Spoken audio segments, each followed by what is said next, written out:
Shahana protocol, police की siren बुझाती मोबाइलें। ये है वजीर आला सिंध मुराद अली शाह, जिन्होंने कराची में जारी सफाई मुहिम का जायजा लेने के लिए मुख्तलिफ इलाकों का दौरा किया। मुराद अली शाह ने गार्डन ईस्ट से दौरे का आगाज किया और लोगों से उनकी शिकायत सुनी और कमिश्नर कराची को फौरी हल के लिए हिदायत जारी की। वजीर आला सिंध मुराद अली शाह ने गुलशन इकबाल में होटल पर बैठ कर चाय पी और बुजुर्ग शहरी के मसाइल के हल के लिए यकीन दहानी करवाई। दो लोग हमारे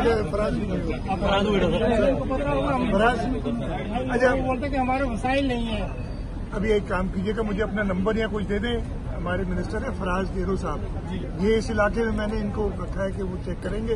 डिप्टी कमिश्नर ये दोनों को दे, इंशाल्लाह इसको करेंगे। वज़ीर आला ने बताया कि जैसे जैसे दिन बढ़ेंगे सफाई मुहिम में तेजी आएगी। 2 दिन में 26,000 टन कचरा उठाया गया है। असल कामयाबी जब होगी जब कचरा लैंडफिल साइट पर पहुंचेगा। इसका जो प्रूफ होगा वो ये होगा कि जब लैंडफिल साइट पे कचरा पहुंचेगा तो तब मैं कह सकूंगा। इसलिए कि कुछ दिनों पहले किसी और ने जब ये मुहिम शुरू की थी तो उसने कहा कि जी 1,35,000 टन कचरा उठाया है, और जब लैंडफिल साइट पे पता किया तो 13-14,000 टन कचरा पहुंचा था।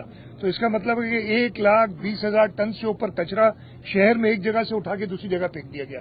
तो मैं भी वो नंबर दूंगा आपको आखिर में जो वेस्ट लैंडफिल साइट पे कचरा पहुंचता है। एक सवाल के जवाब में वजीर आला का कहना था कि नैब ने उन्हें 24 तारीख को बुलाया था, लेकिन उन्होंने मजीद वक्त मांगने के लिए नैब को खत लिखा है।